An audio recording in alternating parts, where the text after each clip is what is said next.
উত্তর দিকে রয়েছে হিমালয় পর্বত, সেখানে একে করে 33 কোটি দেবতা সেই পর্বতে বিরাজমান হয়েছে। ওই পশ্চিমে এমন এমন দেবতা রয়েছে।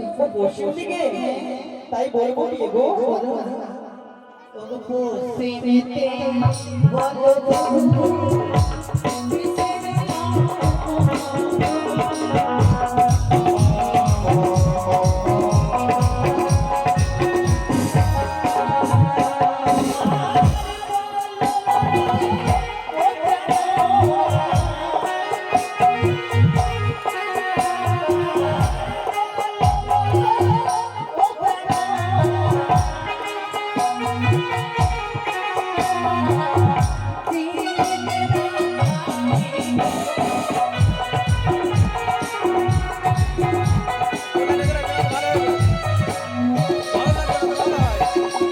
বলো ভালো হয়।